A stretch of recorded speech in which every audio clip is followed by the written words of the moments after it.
राधे राधे, जय श्री कृष्ण। आप सभी लोगों को मेरे चैनल में आप लोग का स्वागत है। आज हम फिर से निर्गुण भजन ही लेके आए हैं।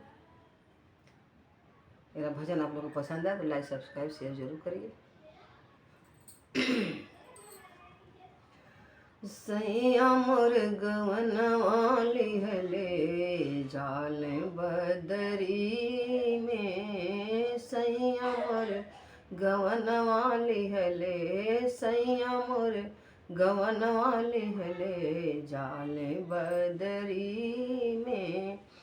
पनिया के छीटा लागे, पनिया के छीटा हो लागे कोरी चुंदरी में, पनिया के छीटा लागे कोरी चुंदरी में। सैया मोर गवनवा लिहले जाले बदरी में।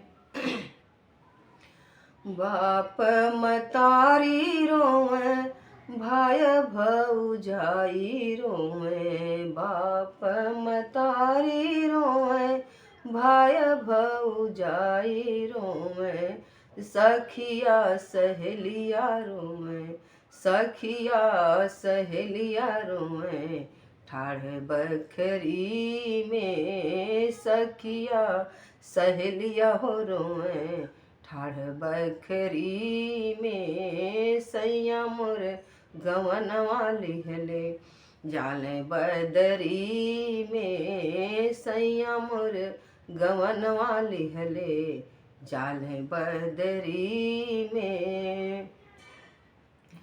अगिला कहरवा भैया गोड़ तोर लागिला, अगिला कहरवा रे भैया गोड़ तोर लागिला।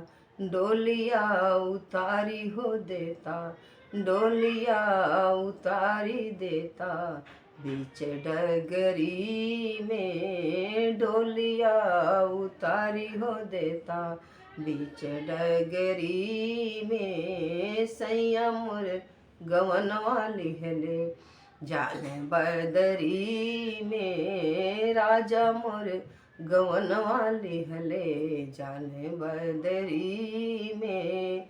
पनिया के छीटा लागे कोरी चुंदरी में, पनिया के छीटा हो लागे कोरी चुंदरी में। कहत कबीर सुनो भाई साधो, कहत कबीर सुनो भाई साधो, अब ना यवनवा हुई है एही नगरी में, अब ना अवनवा हुई है एही नगरी में।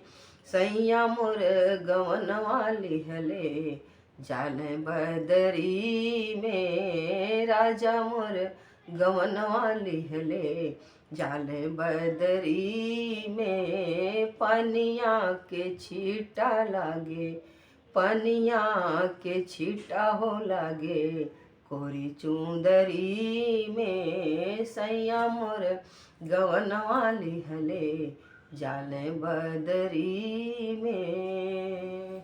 राधे राधे, जय श्री कृष्ण। आप